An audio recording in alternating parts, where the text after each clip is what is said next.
Allez, on commence.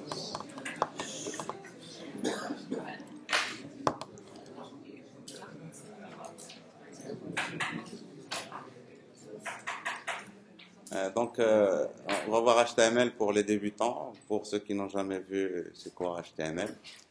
Et donc, bien sûr, si on vous demande c'est quoi HTML, vous allez dire, ah ben, ça sert pour créer les pages web. Voilà, c'est le langage des balises, etc. Et donc, alors, déjà, HTML comme acronyme, c'est Hypertext Markup Language. Et donc, ça a été inventé il y a longtemps, très longtemps, donc ce langage. Par Tim Berners-Lee. Et donc le but c'était de faire quelque chose de plus que le texte parce qu'avant on n'échangeait que du texte. Donc on pouvait envoyer des messages, mais dans le contenu des messages c'était du texte, partager des fichiers c'est toujours du texte, etc. Et puis avec le HTML on voulait faire plus. Et donc quand je vous donne un document, dans le document vous pouvez avoir d'autres liens vers d'autres documents. Et donc ces liens au début c'était aussi du texte. Et donc à la base, la notion de hyper, c'est quelque chose de supérieur. Hyper, c'est un suffixe, c'est un préfixe ici qui désigne supérieur au texte. Et ça vient de ça. Alors, donc nous, bien sûr, HTML, donc on va essayer de voir un peu, de passer rapidement pour comprendre et pouvoir déjà créer des choses. Et je vous donnerai des liens pour aller, donc si vous avez besoin de plus de détails. Alors donc, dans un premier temps, on va voir c'est quoi, donc, grosso modo HTML, c'est quoi les balises? Parce que votre camarade a dit qu'il s'agit d'un langage de balises. Et donc, il faut comprendre c'est quoi une balise. Et puis, on va voir que tout doit être structuré. Et donc, le HTML aussi, il a une structure qui permet de faciliter le traitement des documents HTML. Et puis, au final, donc, il faut comprendre l'utilisation des balises, de différentes balises.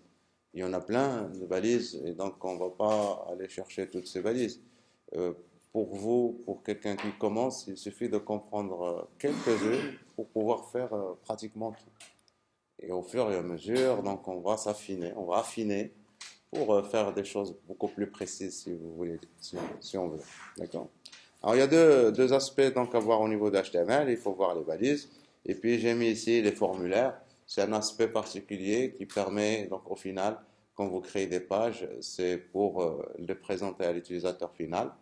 Et en général, vous voulez aussi avoir des entrées, que l'utilisateur puisse entrer des données pour les envoyer vers le serveur.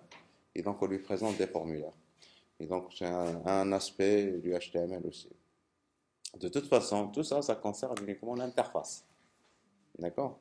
Alors, HTML, si on veut travailler l'HTML, on a besoin de deux choses. D'un éditeur de texte, parce que HTML, c'est du texte, tout simplement. Et puis, on a besoin d'un navigateur. Et alors, quand vous allez travailler du HTML, il faut s'assurer que votre HTML marche convenablement, comme vous l'imaginez. Et donc, il faut le tester sur les différents navigateurs. Et donc, vous ne choisissez, quand vous créez votre site, vous ne choisissez pas le navigateur de l'utilisateur.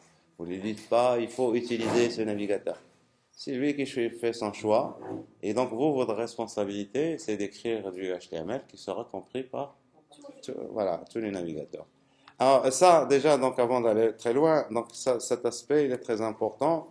Et il faut savoir que vous pouvez donc savoir, donc, parce qu'au final, donc, on va utiliser des balises HTML. Et, le truc ici, euh, c'est de mettre en place donc, une structure avec des balises et savoir est-ce que vos balises, ils sont compris par tous les navigateurs. Pour ça, il y a un site qui s'appelle Can I Use. C'est clair, donc on ne peut pas l'oublier. Can I Use. Et ce site va être utile pour vous, quel que soit le module, enfin les modules que nous allons voir ensemble, à savoir côté front-end, vous avez HTML, CSS et JavaScript.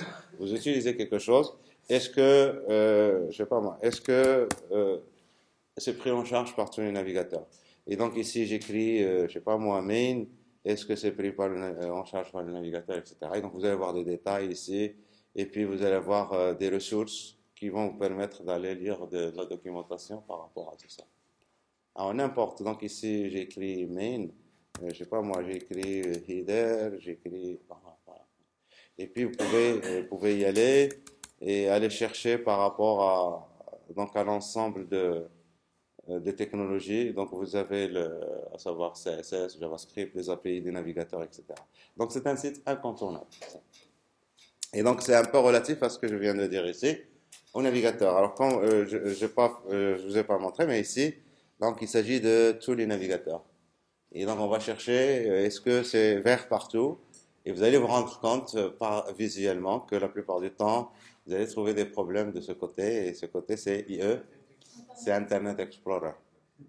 Et donc, on va dire, Microsoft, ça a été le mauvais élève du web depuis le début parce qu'il y avait un bras de fer entre Microsoft et le reste du monde. Et Microsoft, il voulait s'accaparer le web. Et moi, je n'arrête pas à chaque fois quand je fais les cours de remercier Tim Berners-Lee, le patron du W3C, parce qu'ils ont fait des efforts énormes pour que l'Internet soit ouvert. Et c'est grâce à eux que l'Internet est ouvert. Et quand vous voyez le rouge que vous voyez là, très souvent, c'est parce que Microsoft, il voulait, hein, parce qu'il a le système d'exploitation Windows, et donc il voulait que tout soit pour lui, hein, que tout le gâteau soit pour lui. Et donc, heureusement pour nous, et malheureusement pour eux, mais donc on verra au fur et à mesure que Microsoft revient donc en charge au niveau du web en général, hein, et donc on verra comment plus tard. Mais donc un aspect fondamental, donc le navigateur, il ne faut pas les oublier, et donc il faut tester. Alors nous, moi, j'utilise Google Chrome. Vous pouvez utiliser Firefox aussi, c'est un très bon navigateur pour le développement. Donc moi j'utilise Google Chrome et on verra donc pourquoi j'utilise Google Chrome. Alors quand, bien sûr, donc on a dit que HTML c'est du texte et donc puisqu'il s'agit de texte, c'est un donc, langage universel qui permet de représenter, de donner une représentation du contenu des pages web. Et pour donner cette représentation, on utilise une notion qui s'appelle les balises. Alors les balises c'est quoi? Parce qu'il s'agit, donc vous faites créer un document, c'est du texte. Et donc, il va falloir qu'il y ait un parseur qui va parcourir votre document et qui va chercher ces balises. Et ces balises, ils vont lui indiquer des ordres à faire par rapport à ce document. Et alors, donc, pour pouvoir parcourir ces ordres, enfin, ce texte, eh bien, c'est pas le navigateur, on va dire en général, c'est le navigateur qui va le faire. Mais ce n'est qu'un module à l'intérieur du navigateur qui est responsable, qui a cette responsabilité. Et ce module, ça s'appelle un moteur de rendu. Donc il faut bien qu'on ait ça dans la tête. Un moteur de rendu, c'est une partie du navigateur qui est responsable du rendu. Alors pourquoi je vous dis ça? Parce que quand vous utilisez des navigateurs différents, il se peut qu'ils aient le même moteur. C'est un peu comme dans le monde des voitures automobiles. Vous avez une Audi peut avoir le même moteur qu'une Mercedes, par exemple. Vous ouvrez le capot, vous allez trouver qu'ils ont le même moteur. Et pourtant, les deux voitures sont différentes. C'est la même chose aussi au niveau des navigateurs. Alors, donc ici, je donne des exemples, c'est juste à titre indicatif. Donc il y a les moteurs les plus connus, il y a Gecko, et donc vous pouvez entendre, c'est Gecko, il y a WebKit, il y a Trident, il y a Presto, il y en a d'autres. Et donc si vous prenez par exemple WebKit, il est utilisé à la fois par Safari, par Google Chrome, etc. Et donc si vous créez une page et vous la testez sur Safari ou sur Google Chrome, vous vous attendez à peu près que ça utilise la même chose. Mais le monde évolue. Ça, c'est des statistiques que j'avais depuis, là, c'est de 2009.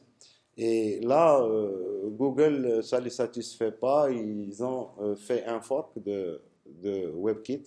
Ils ont pris WebKit et ils ont fait une branche et ils ont redéveloppé, ils ont fait des modifications et ils ont fait une nouvelle version qui s'appelle Blink. Et donc Blink, ça commence, donc c'est un moteur très très puissant. Et voilà, donc ça occupe 43% des parts de marché au niveau du web, donc c'est très important. Et puis donc vous avez pour Internet Explorer, c'est toujours. Donc il y a Trident, il y a l'autre, je ne sais plus comment ça s'appelle, Edge ou chose comme ça. Firefox c'est toujours Gecko. Safari c'est WebKit, mais lui aussi je pense il passe à Blink. etc. Donc, c'est les moteurs, hein. C'est comme un peu les voitures automobiles, ça évolue très, très, très vite. Et donc, c'est pareil aussi pour le web. Et ça, cette évolution a été vraiment très, très accélérée par l'avènement de HTML5 depuis 2007. Toutes les entreprises, ils ont multiplié par 5 ou 6 des fois leur équipe de développement pour aller plus vite, pour implémenter les nouvelles spécifications qui ont été définies dans HTML5. Alors, donc voilà, ceci dit, donc c'est toujours très important d'avoir une vue historique sur les choses. Maintenant, revenons à la pratique. Donc, nous, c'est un langage de balise. Il s'agit tout simplement de balise. Et alors, c'est quoi une balise? Une balise, c'est un, on va dire, un mot, hein, qui va être entouré par inférieur et supérieur. Et c'est grâce à inférieur et supérieur, le fait de l'entourer avec ça, le parseur va reconnaître les différentes balises. Et donc, le parseur, c'est un programme qui va parcourir le texte du début jusqu'à la fin et il va trouver les balises. Maintenant, comment on va utiliser les balises? Et bien, pour deux choses. Une chose, c'est pour donner un ordre au navigateur, on lui dit fais ceci. Deuxième truc qu'on va avoir, c'est pour entourer du contenu, pour mettre donc, contenu à l'intérieur d'un sac. Je dis toujours à l'intérieur d'un sac pour qu'on puisse lui faire des actions. Maintenant, ça va nous désigner deux types de balises. Vous allez voir des balises qui vont être comme ça. Donc, j'ouvre. Là, c'est une balise image, IMG. Et vous pouvez avoir ici à la fin slash et vous fermez. Et là, c'est une balise qui s'ouvre et qui se ferme sur elle-même. Donc, on n'a pas besoin. C'est pas un sac dans lequel on va mettre des choses. Mais très souvent, vous allez trouver des choses comme ça. On appelle ça des attributs. SRC égale, ben, ici, je dis au navigateur, je veux charger une image. Et vous lui dites, je veux charger une image, il faut lui dire quelle image. Pour lui dire quelle image, on utilise ça, on appelle ça des attributs, qui permet de lui dire ici SRC, la source, où se trouve l'image. Et là, on va donner le chemin pour aller chercher cette image. Deuxième type de balise, c'est vous trouvez ça. Vous trouvez, par exemple, balise B, je veux mettre en gras du texte. Je veux le mettre en gras. Ben, il faut dire de quel point jusqu'à quel point. Et donc là, c'est comme un sac. Hein, vous dites, voilà, le contenu de cette balise. Et ici, donc, on parle ici de balise ouvrante. Ça, c'est la balise ouvrante. Ça, c'est la balise fermante.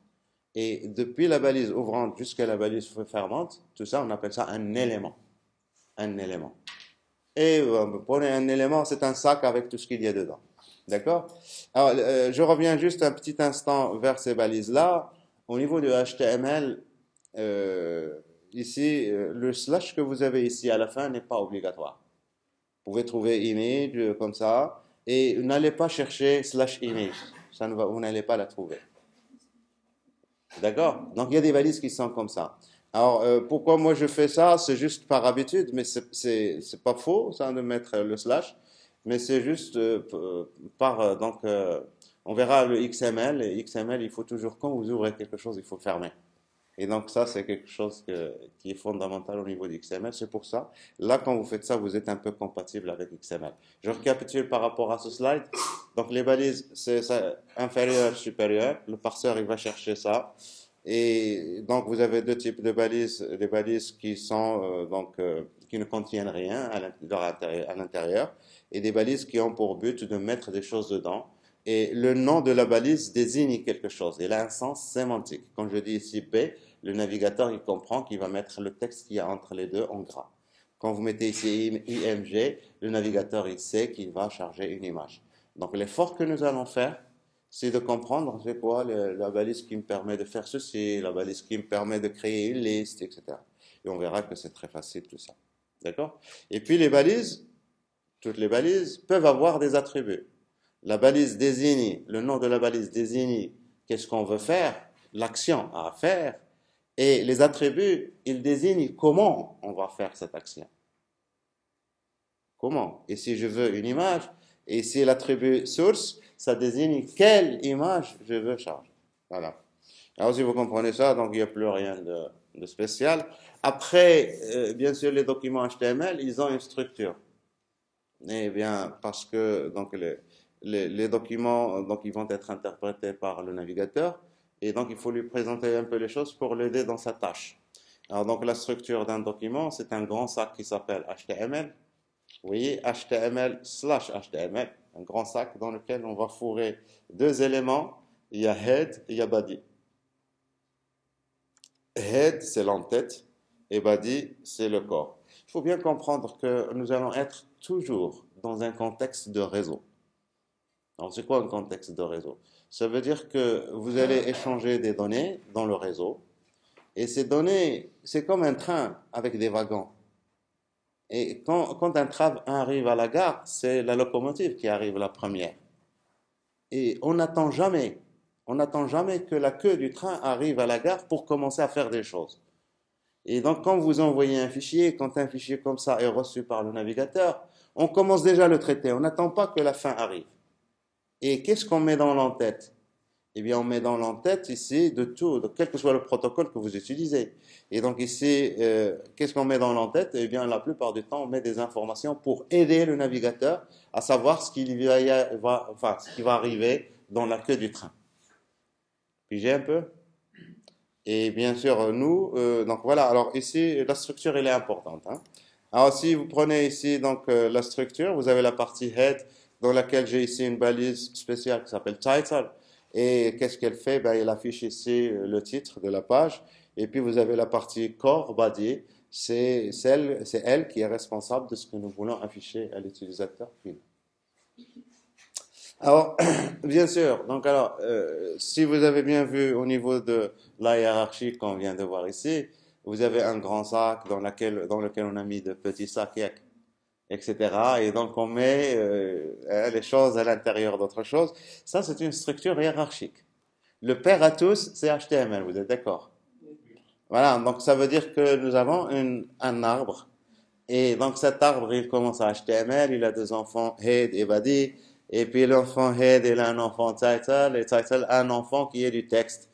Et la représentation que je fais là, elle est très importante. Il faudrait que, à chaque fois que vous créez du HTML, ça ne doit pas rester dans votre tête que du HTML, du texte. Ça doit devenir, si vous voulez comprendre, ça doit devenir un arbre dans votre tête. Ça veut dire que vous devez avoir WebKit dans votre tête. Comprenez? Alors qu'est-ce qu'il fait WebKit? Eh bien, il va prendre le texte que vous lui donnez et il va l'interpréter, le parser, le parcourir et il va en faire une représentation dans la mémoire qui ressemble un peu à ça. Pigé? Il doit avoir une représentation qui ressemble à ça. Ça veut dire que ça va être pour lui des objets et chaque objet va avoir des attributs. Tout à l'heure, on a vu l'image, la balise IMG, image. Elle a un attribut SRC, etc. Eh bien, votre balise IMG, il va avoir des attributs comme le sens de la programmation orientée objet. Et donc, le navigateur, quand il va charger la page, eh bien, il doit avoir une représentation au niveau de la mémoire qui ressemble exactement à ça. Alors, pourquoi ça? Parce qu'au final, qu'est-ce qu'on veut? C'est pas uniquement juste afficher l'image, mais après, on va vouloir la manipuler, surtout avec du JavaScript. Et qu'est-ce qu'on va faire avec du JavaScript? Bien, on va pouvoir aller couper des branches. Ça, il s'agit d'un arbre. On peut aller couper une branche, déplacer une branche, modifier une feuille, etc. Et vous allez voir qu'il y a des API qui vont nous aider à parcourir un arbre très facilement pour aller d'un endroit à l'autre, prendre un contenu, le déplacer, le copier, le masquer, faire vraiment tout ce qu'on veut. Et donc ça, c'est une représentation fondamentale. C'est la représentation que fait le moteur de rendu en mémoire. Deuxième représentation, c'est toujours le même contenu. Regardez ici, j'ai title, H1P, etc. C'est exactement le même document HTML. Et ici, j'en ai fait une deuxième représentation. Et là, c'est une représentation qui va être utile au niveau de l'affichage. Et c'est toujours hiérarchique. Vous voyez ici, body, je prends juste l'aspect, la partie qu'on va afficher. Body. Et qu'est-ce qu'il y a dans body? Vous avez H1. Et dans H1, qu'est-ce que vous avez? Vous avez du texte. Et qu'est-ce qu'il y a après body? Vous avez P. Voilà P. Et qu'est-ce qu'il y a dans P? Vous avez du texte, on apprend. Et qu'est-ce qu'il y a après? Vous avez B. Et vous voyez qu'il s'agit d'une représentation aussi, donc spatiale. Alors moi je dis ici, spatial, c'est un peu 3D ça, hein? Vous avez une représentation dans le plan, dans le plan, XY, mais aussi vous avez une représentation suivant Z. Je peux vous dire que H1, il est au-dessus de Badiak. Il est au-dessus, il n'est pas derrière. Et si vous prenez B, il est au-dessus de P, qui est au-dessus de... etc. Et donc, vous avez aussi une représentation suivant l'axe Z. Et donc, quand on fera, par exemple, les feuilles de style CSS, eh bien, on va s'intéresser à cet aspect. Moi, je veux que ça, c'est une boîte. Moi, j'appelle ça des boîtes. Et donc, après, donc, vous allez dire P, je veux qu'elle soit bleue, qu'elle ait des arrondis, qu'elle ait une bordure, etc. Et donc, il faut que vous ayez cette représentation. Voilà. Alors, je récapitule par rapport à la structure d'un document. Dans un document HTML, on a dit HTML/HTML. À l'intérieur, on a head/head, body/body. Qu'est-ce qu'on met dans head? Eh bien, comme j'ai dit tout à l'heure avec l'exemple du train, on va mettre des informations qui vont concerner surtout le navigateur. Surtout le navigateur. Et qu'est-ce qu'on va mettre? La plupart du temps, on a vu tout à l'heure title. Ça permet de donner un titre à votre document. Mais vous pouvez aussi avoir, très souvent, on va avoir beaucoup de balises méta. On appelle ça des balises méta. Ils s'appellent méta. Et ça vient de metadata. Et méta, c'est l'information sur l'information. Oui, donc ça peut être utile pour les moteurs de recherche. Mais, donc on va dire globalement, c'est des informations sur l'information qu'on veut véhiculer. N'oubliez pas que l'information qu'on veut véhiculer, c'est ce qu'en général on veut afficher à l'utilisateur. D'accord? Maintenant, pour bien utiliser cette information, on doit donner des indications au navigateur pour qu'il sache comment utiliser ça. Alors, par exemple, ici, je prends juste meta et j'ai ici HTTP equiv égale content type, le type de contenu qu'il y a dans la page. Et je dis ici, par exemple, s'il s'agit du texte, du HTML, et je dis char7 égale à UTF-8.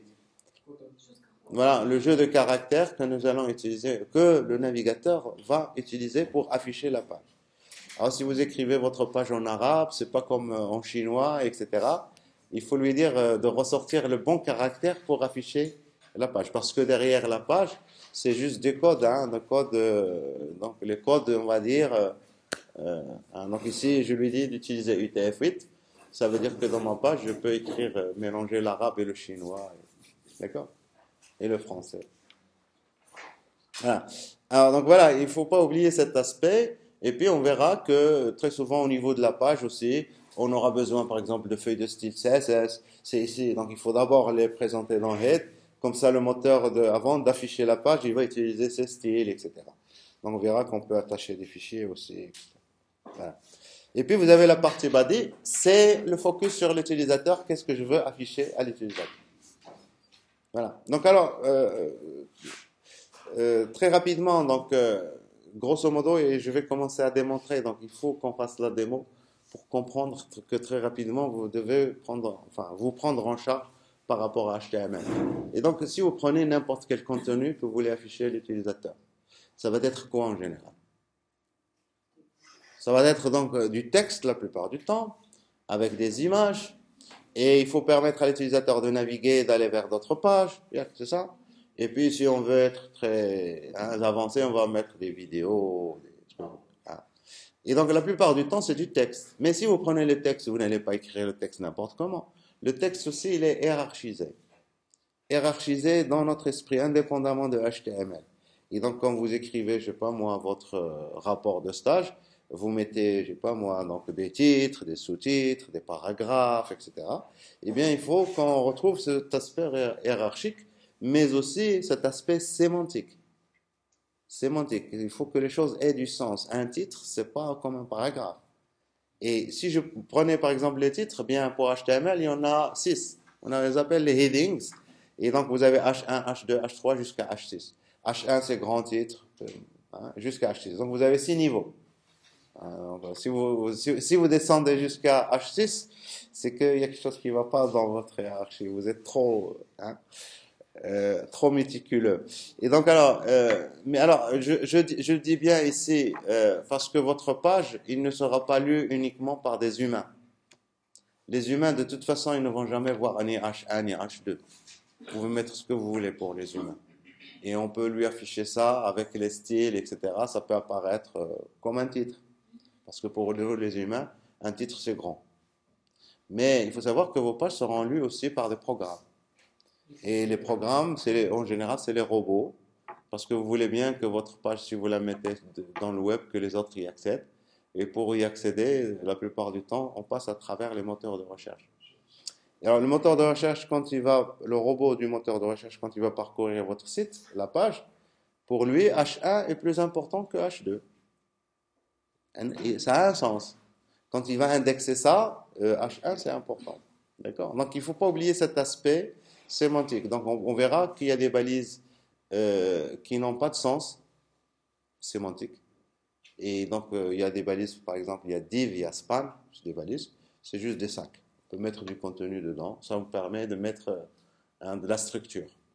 D'accord? Mais il y a des balises qui ont du sens, par exemple ici H1, H2, et puis il y a les paragraphes CP, etc. Donc j'arrête là-dessus, on passe au mode démonstration pour comprendre très rapidement comment créer une page, comment donc l'utiliser, etc. Donc alors pour ça, donc pour pouvoir créer des pages, on va se mettre quelque part. Donc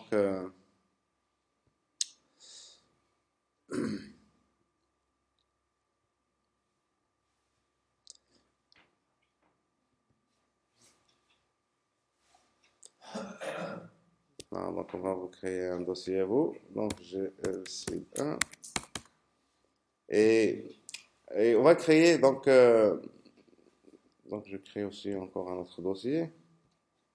Je vais l'appeler HTML. Vous mettez n'importe où sur votre disque dur, vous créez un fichier texte tout simplement. Puisqu'on a dit qu'il s'agit de fichier texte, vous créez un fichier texte, vous l'appelez comme vous voulez, hein, mais si vous l'appelez .html, moi je vois ici que j'ai le navigateur qui est associé. Ça c'est une affaire du système d'exploitation. Il associe les extensions de fichiers à des applications. Et donc, à chaque fois que vous installez des navigateurs, il va vous dire, ce n'est pas le navigateur par défaut, parce qu'il va chercher dans le système d'exploitation les associations de fichiers. Quand vous double-cliquez sur un document .doc, ben, il va vous ouvrir le Word. D'accord? Mais le navigateur, on a dit que HTML c'est du texte, mais le navigateur, il veut aussi savoir qu'il s'agit du HTML. Alors, l'extension pour nous ici, elle est importante, mais dans la vie réelle, c'est-à-dire quand vous allez mettre votre page sur un site web, on verra qu'il y a une autre manière pour dire au navigateur que ce que je suis en train de vous envoyer, c'est du HTML, à l'aide du protocole HTTP. Mais donc, il suffit que le navigateur le sache d'une manière ou d'une autre. Pour nous, ici, on ne va pas avoir de serveur, il faut bien qu'on le sache. On va être dans le contexte ici, file de point //. Vous voyez? Ça veut dire, je ne suis pas connecté à un serveur, juste, j'utilise un navigateur pour lire un fichier qui se trouve au niveau de ma page. Alors, la première des choses que vous devez faire, j'ai créé une page, il est vide, il n'y a rien dedans, on voit, il est vide. Et quand elle est vide, elle est blanche. D'accord. Et j'ai bouton droit de la souris et j'ai fait inspecter. Hein, pour ceux qui n'ont pas vu, bouton droit de la souris, j'ai fait inspecter. En inspecter, ça vous donne ça. Et donc vous avez ça, c'est l'inspecteur, c'est très important ça. Donc on ne peut pas s'en passer. Et puisque même si ma page ne contient rien, vous voyez que le navigateur, lui, il a besoin d'une structure. Et il n'y a rien, j'ai rien donné, et là, lui, il a ajouté la structure. Et donc ici, cette boîte, vous pouvez la mettre, la détacher par rapport au navigateur, et vous pouvez la coller à droite. Donc on va la mettre ici à droite. Comme ça, on va voir un peu ce qui se passe au fur et à mesure qu'on va travailler. D'accord? On va commencer et on va écrire des choses. Alors pour commencer, puisqu'il s'agit de texte, donc on va utiliser un éditeur de texte normal. Et on peut commencer à écrire des choses.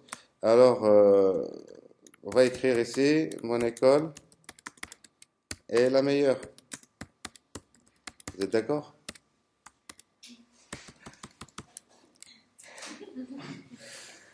J'enregistre, c'est pas enregistré, hein. Donc j'actualise et donc on va voir le texte, vous le voyez. Je l'agrandis un peu. Voilà. Qu'est-ce que vous remarquez déjà? Ouais, donc il n'a pas utilisé le bon codage de caractères. Et il n'a pas su comment écrire le E accent.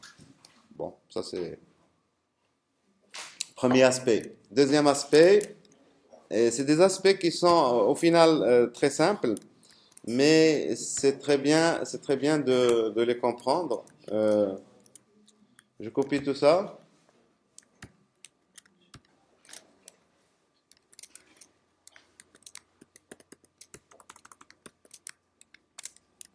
Ah, j'insiste, mon école est la meilleure. Qu'est-ce que vous remarquez?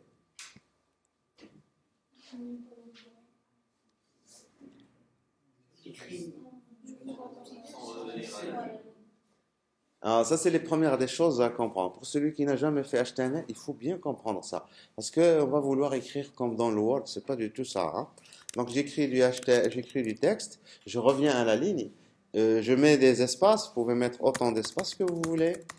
Eh bien, tous vos espaces, vos retours à la ligne, ils vont être contractés en un seul espace. Mettez 10, 20, ils vont être contractés en un seul espace. Ça, c'est la première des choses. D'accord? Donc, par contre, si vous voulez revenir à la ligne, on peut le dire au navigateur. Je veux revenir à la ligne. Donc, il doit y avoir une balise pour ça. Donc, quand vous voulez faire quelque chose, il doit certainement y avoir une balise pour ça. D'accord? Alors, donc, voilà, ça, c'est le premier aspect à voir. Alors, si vous voyez ici, donc, forcément, lui, tout ce que j'ai écrit là, il l'a mis, vous le voyez? Il l'a mis dans le body.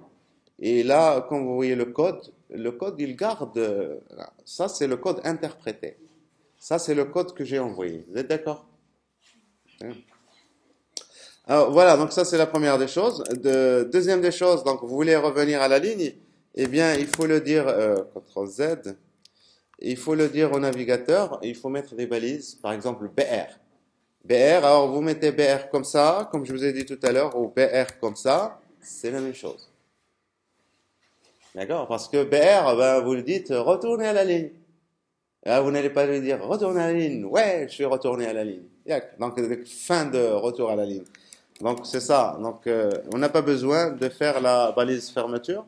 Et donc là, vous voyez ici, je retourne ici, je retourne là. Alors, au passage des balises que vous allez avoir à utiliser très souvent, vous avez BR, c'est break line. Et vous avez HR, donc à connaître, c'est horizontal rule. C'est ligne horizontale, c'est ça. Ça, c'est des trucs utiles hein, pour faire du prototypage rapide. Et donc, on a des fois besoin de ça. Alors, après ceci, bien sûr, nous, on veut créer des choses, un document structuré.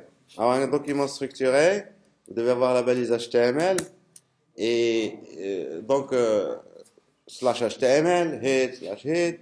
Et là, vous allez mettre votre titre, ma page web, qui va apparaître dans le titre. Et le contenu qu'on avait mis tout à l'heure, on va l'ajouter ici. Alors, si vous voulez maintenant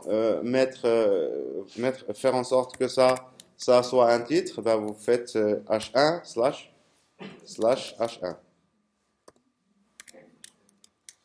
Si vous voulez que ça soit un sous-titre, vous mettez ici H2 et là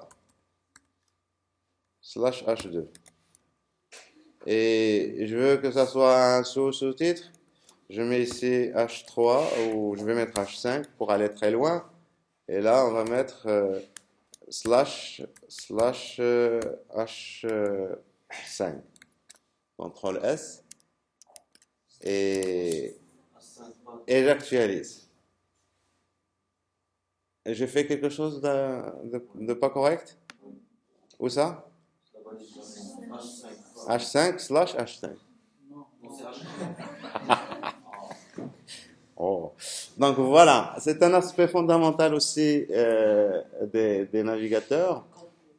Bien sûr, donc c'est pas pour vous encourager à faire des erreurs, mais il faut comprendre que le navigateur lui aussi, il va essayer, il ne peut pas travailler avec H1 ou fermer avec H5.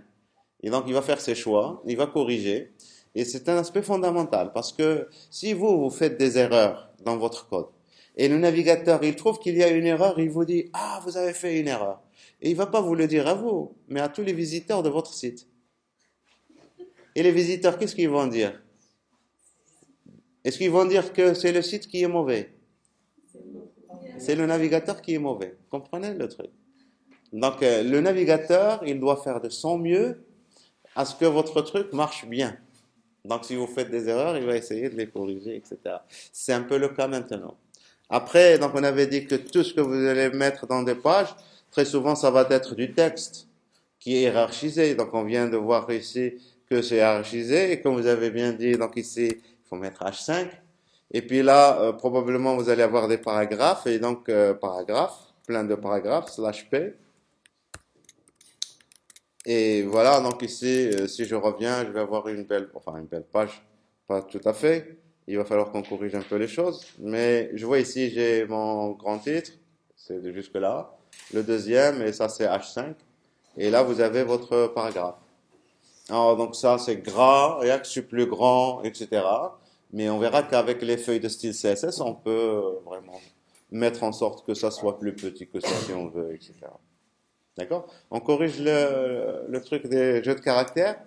Et donc, on va donner des instructions au navigateur. On va lui dire, attention, le jeu de caractères, on veut utiliser UTF, UTF-8. Et donc, c'est char7. Alors, ici, j'utilise HTML5.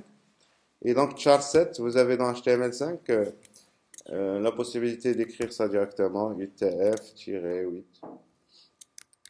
Et si je reviens à mon navigateur et j'actualise, le problème des accents est résolu. C'est tout. Alors, HTML5, si on veut le reconnaître, on doit avoir ici ce qu'on appelle un doctype. Un doctype. Et doctype. HTML. Voilà. CTRL S. Merci. Et ça ne changera rien, hein. C'est juste une indication. Alors, il a même commenté. Alors, c'est pas comme ça.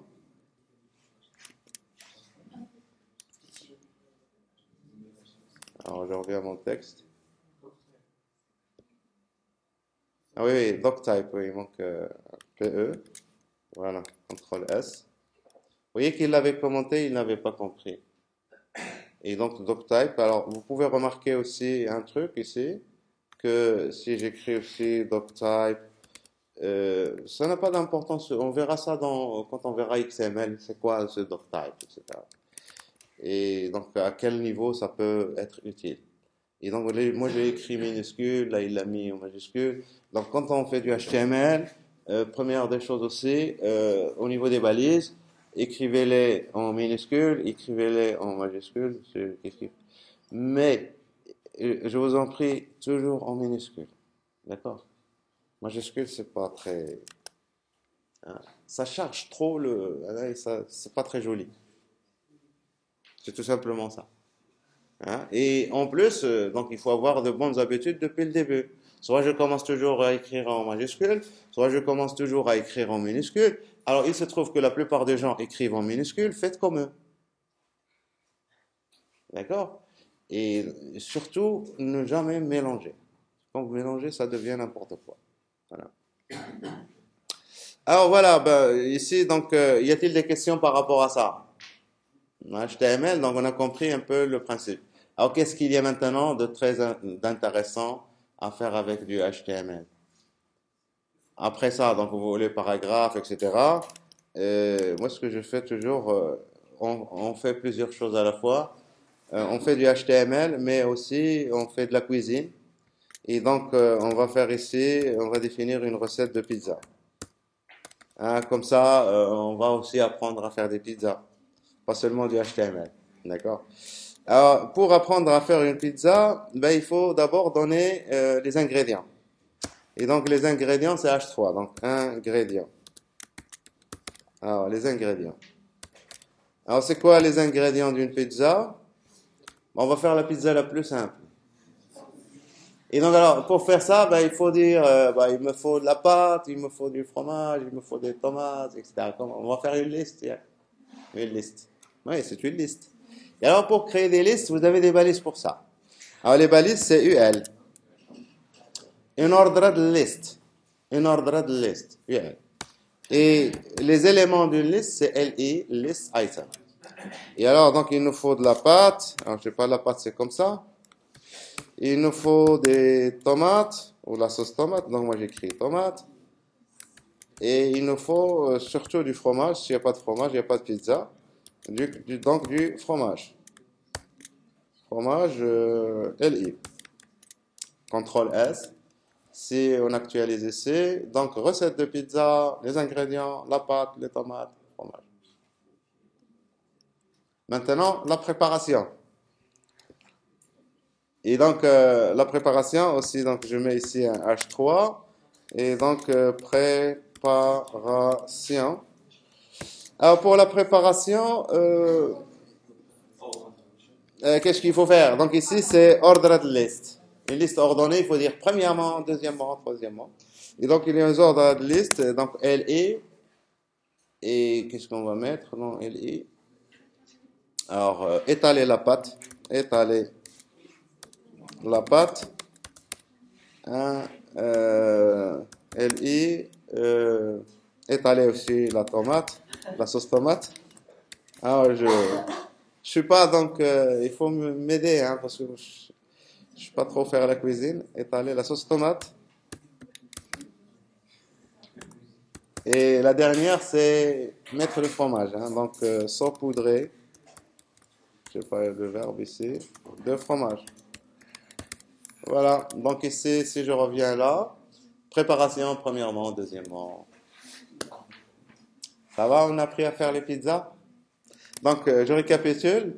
Les listes, ça c'est fondamental. Alors, pourquoi je vous dis ça? Parce que vous, maintenant, à votre stade, vous croyez que le côté HTML des sites, parce que quand vous voyez des pages avec plein de trucs qui sautent, qui se déplacent, des couleurs, etc., vous croyez qu'au niveau HTML, il y a quelque chose d'extraordinaire pour faire ça. Non. Si on va vers n'importe quel site, donc j'y vais, moi j'ai l'habitude d'aller sur Yahoo, parce qu'il y a plein de choses dedans, et donc au niveau de notre site Yahoo, s'il veut venir, donc il est allé à Yahoo US, donc on va mettre yahoo.fr.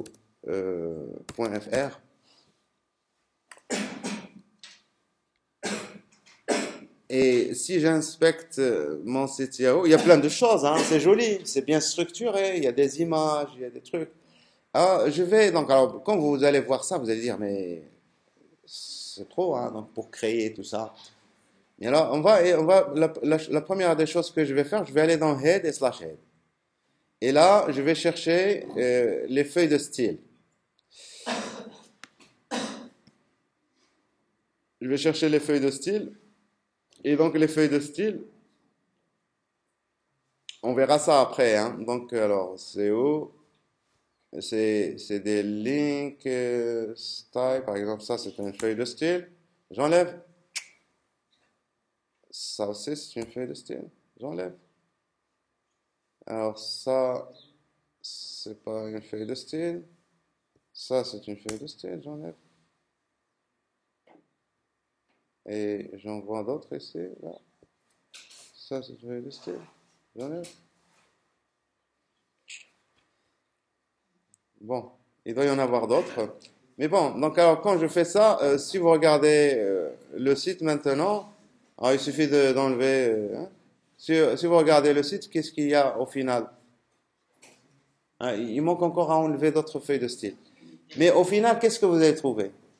Vous allez trouver que le site de Yahoo, dans sa globalité, c'est un ensemble de listes, de paragraphes, de listes, de paragraphes. Enfin, je dis de paragraphes, de boîtes. On verra très souvent on va utiliser des divs, etc. C'est juste des conteneurs et on va créer une structure.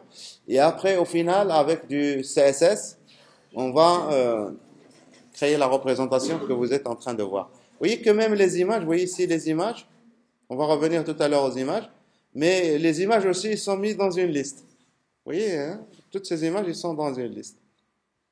Voilà, donc il suffit d'enlever ce truc-là.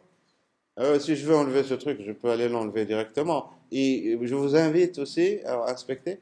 Je vous invite, donc vous voyez que ce que je fais moi sur le site de Yahoo, je fais à la copie que j'ai dans mon navigateur du site de Yahoo. Vous comprenez ça? Et donc, alors j'inspecte, je suis où? Je suis ici. Donc, ce LE, vous voyez, le LE, j'enlève carrément le UL. Hein, vous voyez? Et ça, c'est quoi cette image-là que j'ai là? Je l'inspecte, il est où? Elle est là, il me dérange, j'enlève tout ça. Voilà, ça aussi, c'est quoi ce truc? Pure, etc. J'enlève. C'est où? C'est cette liste ici. Alors, c'est là, j'enlève, etc. Alors, bien entendu, donc, quand je vois, alors ça, ce que je suis en train de vous montrer, quand vous voyez quelque chose de beau sur Internet, il faut être curieux. Il faut se demander, mais comment ils ont fait? Yak. Et donc, il faut revenir. Donc, si vous voulez voir la structure, là, voici la structure. A priori, il peut vous paraître, si vous regardez tout ça d'un seul bloc, il peut vous paraître très compliqué. Mais si je m'intéresse juste à une chose particulière, eh bien, je peux comprendre très rapidement comment ils ont fait pour cette chose particulière. Si je m'intéresse juste, par exemple, ce menu, il est très joli, hein, comment ils ont fait, eh bien, on peut aller voir, on peut inspecter, aller voir. Voilà, donc c'est des LI, vous voyez ici, des LI. Hein. Et vous avez des images ici. D'où viennent ces images? J'inspecte, je sais pas, est-ce qu'on va les voir ici, etc. Donc voilà, c'est comme ça que ça se passe. OK? Ah voilà, donc les listes très utilisées. Vous le voyez ici dans Yahoo. Hein, pratiquement partout, vous allez voir des listes. Hein. Des listes partout. Ça, c'est des listes. Ça, c'est des listes. Hein. Ça, en haut, les menus que vous avez en haut ici, c'est des listes. Hein. Donc, si j'inspecte, on va trouver qu'il s'agit de listes. J'y suis, hein. Vous voyez ici, c'est des listes. Donc, les listes, ils sont partout. Voilà. Alors, deuxième truc que vous allez avoir, au niveau, je dis à chaque fois, alors, je dis à chaque fois deuxième truc, deuxième truc. Maintenant, je pense que c'est le 20e truc. C'est pas grave, hein, mais c'est toujours, allez, deuxième truc. Alors, je sais pas pourquoi j'ai lancé PHP Storm,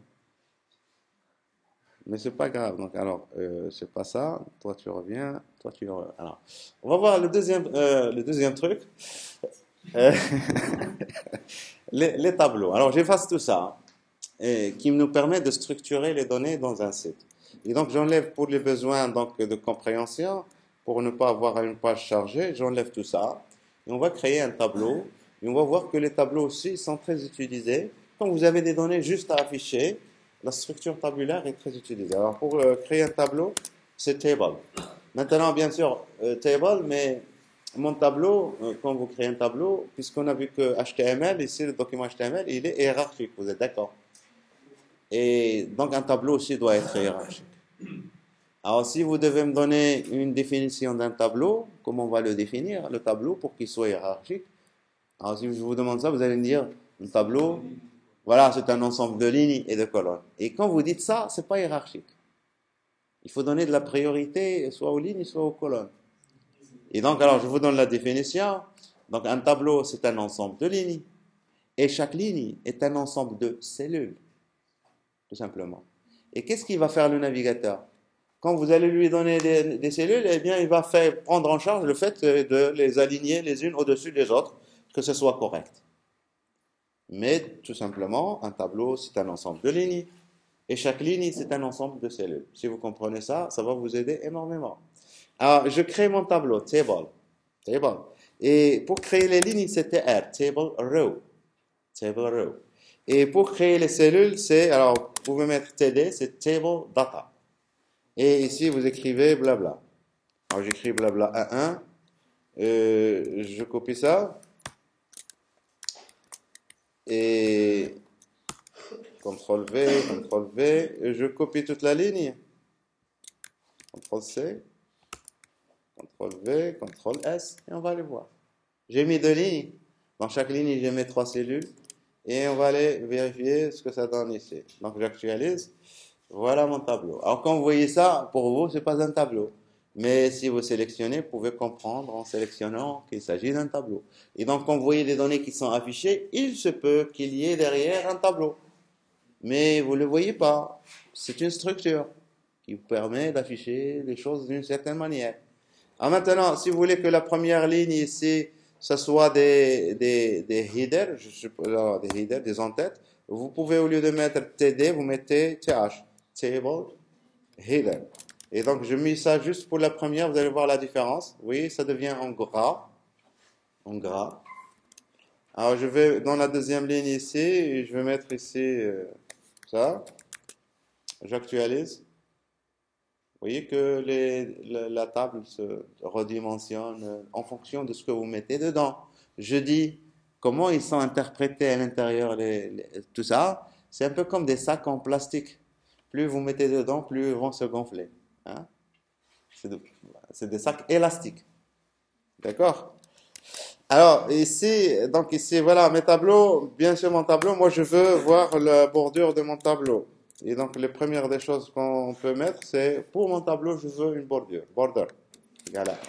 J'actualise. Voilà, maintenant, on voit bien que ça vient d'un tableau. Et là, j'ai mis border 1, ça veut dire 1 pixel. Alors, si vous mettez 10, vous actualisez. Ah, donc c'est un comportement par défaut du navigateur. Moi, je lui ai pas dit de donner la bordure aux cellules. Je lui ai dit de donner la bordure au tableau. Mais quand vous lui dites ça, par défaut, il va donner aussi la bordure aux cellules. Mais la dimension que vous donnez, c'est la dimension de la bordure du tableau. Alors, avec CSS, verra plus tard qu'on peut accéder aux cellules pour mettre les bordures. On va très rarement le faire comme ça avec du HTML. Mais quand vous faites du prototypage, vous avez besoin quand même de voir les choses avant d'utiliser CSS. D'accord? Alors, après, des choses aussi, on voit très bien que le texte ici, il colle à la bordure. Hein, il n'y a pas assez d'espace. Et quand vous avez des trucs au niveau design comme ça fait mal aux yeux et on ne comprend pas. Il faut comprendre que les humains, et quand ils voient des choses, ils ne peuvent jamais dissocier les choses de leur environnement. Et quand vous mettez, je sais pas moi, une image à côté ici, cette image va déranger toujours ce que vous avez, le texte que vous avez là. Et si vous avez un texte important, il ne faut pas mettre une image juste collée dessus. Il faut aérer toujours. Aérer pour donner de la valeur aux choses. Alors pour aérer ici, je vais aérer où? Je vais aérer aux cellules. Dans les cellules c'est cell. Et donc ici, pour aérer, c'est cell padding. Alors ce terme va revenir très souvent. Je vais mettre 10, ça veut dire 10 pixels. J'actualise ici et on voit qu'on a aéré. Hein? Et donc ici, en inspectant ma cellule, on peut voir que ici, il y a quelque chose que padding, vous voyez ici. C'est la partie verte. C'est là ce que je viens d'ajouter ici. 10, 10. Alors, vous pouvez venir vous amuser ici. Vous voyez, j'ai enlevé en haut. Hein? Voilà, donc c'est ça le développement. Donc, vous ne pouvez pas développer juste dans votre bloc-notes, etc. Vous voyez, le processus, le workflow, c'est comme ça. J'écris des choses et automatiquement, il faut aller voir tout de suite qu'est-ce que ça donne. Hein. Il ne faut pas attendre. Et donc, voilà pour mon tableau. Et donc voilà, donc deuxième truc, ici vous avez les cellules, ils ont de l'espace entre elles. Et si vous voulez mettre plus d'espace, vous mettez cell spacing. Et on va mettre de l'espacement entre les cellules. Je vais mettre juste 6 pixels, 6 points, 6 pixels. Vous voyez ici, j'ai augmenté l'espace entre les cellules. Et donc voilà, si vous, je sais pas où je suis ici, donc voilà. Alors donc, voilà. Après ça, au niveau des tableaux, ici mon tableau, si je diminue la taille, vous voyez que la taille du tableau, la dimension du tableau, il est défini par le contenu que je mets dedans. Mon tableau, c'est une chose aussi importante, on peut leur donner des dimensions. Et donc la dimension, c'est width. Et donc je peux dire, allez, 300, et ça veut dire 300 pixels. Et là, c'est une dimension absolue. Ça, c'est 300 pixels. Que je modifie ça, ça va rester toujours 300 pixels. D'accord? Et vous voyez que ici, le contenu que j'ai mis ici, il est revenu à la ligne, etc. Donc, c'est un comportement par défaut. Et alors, donc, mais vous pouvez aussi donner, ça c'est une dimension absolue, 300 pixels. C'est comme si vous dites 300 mètres. Hein, 300 mètres, c'est 300 mètres. Hein. Mais vous pouvez donner une dimension en pourcentage, et ça, c'est une dimension relative. Et relative à quoi? Alors, donc, il faut être très précis par rapport à ça. C'est relatif au conteneur. Le conteneur. Maintenant, mon tableau, il est où? Il est dans Body. Il est à l'intérieur de Body. Mais je peux créer mon tableau à l'intérieur d'une autre balise. Et si cette balise, vous lui dites taille 300, eh bien, vous êtes absolu. Et bien là, ça va être 90% de 300. Vous comprenez le truc? C'est relatif aux parents. Et revenez à ce que j'ai dit tout à l'heure. Il faut avoir une image de l'arbre, qui est toujours mon parent. Hein, c'est très important de revenir donc à la structure hiérarchique. Donc voilà, est-ce que c'est bon? Il n'y a pas de questions par rapport à ça? C'est bon? Mais alors, dans la vie réelle, il se trouve que alors les tableaux, déjà, donc juste des caractéristiques des tableaux avant de passer à la vie réelle. Je continue ici, je vais mettre un gros. Alors, si je mets pas un gros mot, un grand mot, hein, comme ça, que se passe-t-il? Eh bien, vous voyez que ça pousse, hein, ça pousse. Je continue. CTRL S. C'est des choses qu'il faudrait tester pour comprendre le comportement de votre navigateur. Alors, si par contre je fais ici des espaces, et regardez la différence par rapport aux dimensions des autres cellules à l'intérieur. Moi, ce que j'ai fixé juste la largeur totale du tableau. Je n'ai pas fixé la largeur des colonnes. Et donc, si j'actualise ici, ça a changé un petit chouïa, je ne sais pas si vous avez vu. Et c'est quelque chose de dynamique. C'est le navigateur qui fait ces calculs. Alors, des fois, on a besoin, moi je veux que la première colonne ait une dimension. Et donc, alors, je vais mettre dimension aussi, c'est 8, comme on a fait tout à l'heure, 8. Et là, je vais mettre, par exemple, là, je vais être explicite, et je vais mettre 100 pixels. Je vais être absolu, 100 pixels. Voilà, vous voyez? Et si je redimensionne mon tableau, puisque j'ai mis 90%, la largeur totale du tableau va changer, mais cette largeur va être fixe. Et les deux largeurs que j'ai ici, leur dimension dépendent de ce que j'ai mis dedans. Si je mets ici un grand mot ici, cette cellule va être plus large de manière automatique.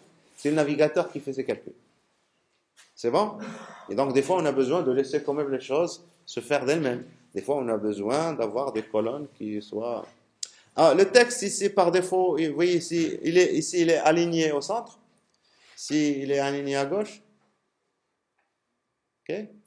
Ici, il est aligné à gauche horizontalement, mais verticalement, il est aligné au centre. Et donc, alors, c'est des choses qu'on peut faire avec du HTML. Là, les cellules que j'ai ici, c'est la deuxième ligne, deuxième cellule et troisième cellulaire. Si alors je vais dans la deuxième cellule, c'est ici.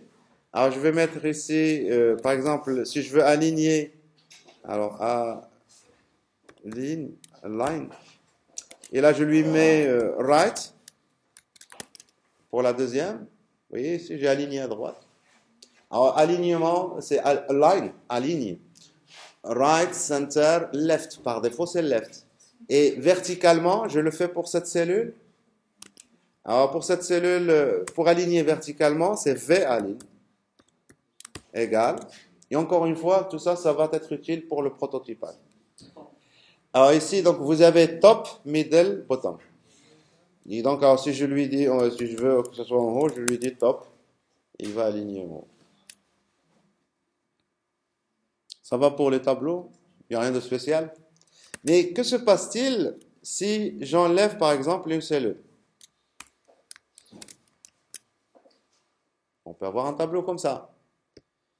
Eh bien, souvenez-vous de la définition que j'ai donnée tout à l'heure. Un tableau, c'est un ensemble de lignes, et chaque ligne, c'est un ensemble de cellules. Et ça, c'est très bien. Maintenant, dans les tableaux réels, vous pouvez avoir ce qu'on appelle les fusions de cellules. Vous avez certainement fait ça dans Excel ou Word. Plusieurs cellules, vous voulez les fusionner. Alors, comment nous, on fait ici, et comment on fait aussi le Word? Parce que le Word, il vous présente une interface. Il vous demande, avec votre souris, vous allez créer votre tableau. Et vous faites le départ d'un tableau bien carré, et après, vous allez sélectionner des cellules pour les fusionner. Et le concept qui est utilisé derrière, c'est l'inverse de ça. C'est pas une fusion qu'on fait. Alors, regardez ici, je vais prendre cette cellule ici, et je veux qu'elle ait cette largeur. Qu'est-ce que je vais lui faire? Eh bien, je vais l'étendre sur deux colonnes. Je vais l'étendre sur deux colonnes. Et donc, ça, je suis dans la première ligne, la deuxième cellule. Je vais l'étendre sur deux colonnes. Et pour faire ça, alors qu'est-ce qu'on fait? Donc, première ligne, deuxième cellule, c'est ici. L'étendre sur deux colonnes, c'est call span égale, et lui dire de étendre call span. Voilà. Et je fais ça. Et on peut créer des tableaux complexes. Obligé. On crée un tableau comme ça, rapidement. Si vous avez compris le principe, on va créer un tableau comme ça.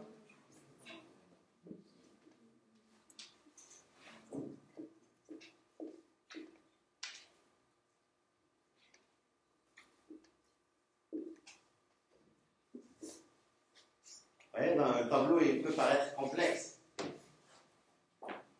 Hein? Mais qu'est-ce que j'ai ici? Alors, j'ai alors ça, ici. Ouais, donc, alors, 1, 2. Ouais, c'est ça. Donc, j'ai combien de lignes?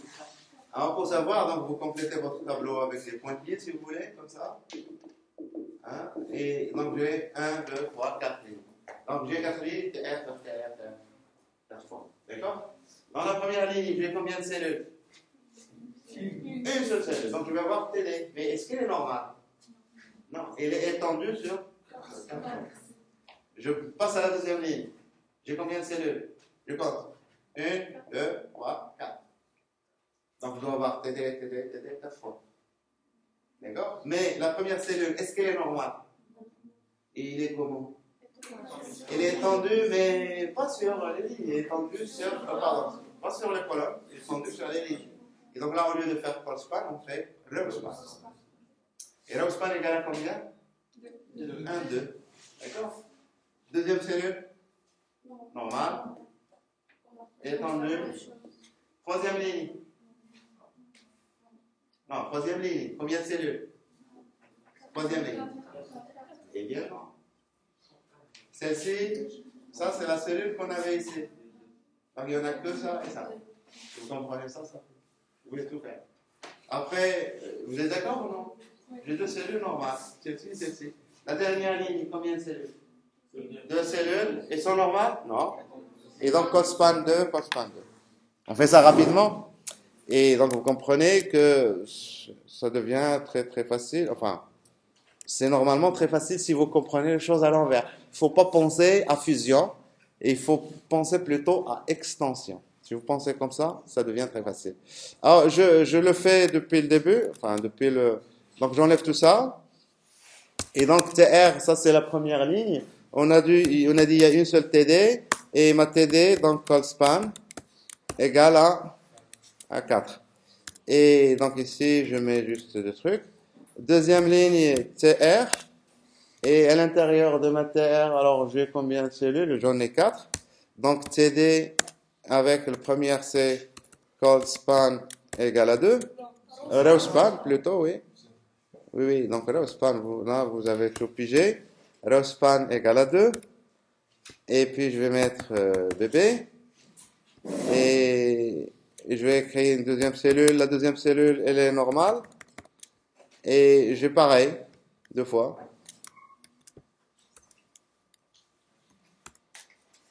CTRL V. La troisième ligne, je fais du copier-coller. CTRL C. Et donc, j'ai uniquement deux cellules. Normales. Et donc là, c'est du CC. Et la dernière ligne, j'ai deux cellules aussi, mais qui ne sont pas normales, qui sont étendues sur deux colonnes. CTRL V. Et là, merci. Alors, D, il faut être gentil avec vos programmes, votre machine. Sinon, ça marche pas, hein. Donc, DD. Et là, c'est callspan. Il faut toujours remercier. Callspan égale à 2. Et encore callspan égale à 2. CTRL S. J'actualise. Il y a quelque chose qui ne va pas. Ici, on devrait avoir callspan égale à 4. Est-ce que c'est ce que j'ai fait? Callaspan. Il n'a pas compris. Il n'a pas de problème. Donc, si vous faites des erreurs, il ne va pas vous dire attention, vous avez fait des erreurs. C'est ce que je vous ai expliqué tout à l'heure. Il fait ce qu'il a compris, il se tait. Et donc, voilà pour notre tableau. Alors, si je veux que ce AAA soit centré au milieu, je fais quoi? C'est Align Center. Ou si vous voulez que ce soit un header, mettez ici TH au lieu de TD. TH/TH. Et il a complété lui, hein. Donc j'ai mis juste à gauche et il a complété. C'est bon pour les tableaux? Voilà. Alors les structures, donc on a vu donc, les headings, H1, H2, etc. On a vu les LI, ça permet donc les listes. Ordonnées OL, c'est les puces, tiré, tiré, tiré. Et non ordonnées, c'est les OL. Et il y a un truc que je ne vous ai pas dit tout à l'heure, c'est que vous pouvez imbriquer, mettre les unes. Si vous voulez mettre un menu déroulant, c'est juste des LI à l'intérieur d'autres LI, enfin des UL à l'intérieur d'autres UL, etc. Et puis, on vient de voir maintenant les tableaux. Voilà, donc pour la structure, en général, c'est ça. Et après, donc après, si vous avez tout compris ici, après, donc dans vos pages, très souvent, pour mettre de la structure, on va utiliser des balises div. Div, ça n'a aucun sens, c'est juste une boîte. Ça me permet de faire de la structure. Donc, je vais dire ici div, et puis je peux avoir encore un autre div ici, et encore un autre div. C'est que tout simplement, pour moi, dans mon truc, je veux avoir un parent et qui va avoir deux enfants, et dans chacun de ces enfants, là, je vais mettre une UL, là, je vais mettre. Donc, c'est juste pour créer la structure que vous voulez. D'accord? Ça, les divs, c'est des balises universelles qui n'ont pas de sens sémantique. C'est pas comme P. P, c'est un paragraphe. Div, c'est une boîte. D'accord? Alors, il y a les divs, ils ont un comportement. Il y a deux balises à connaître. Il y a div, et puis il y a les span.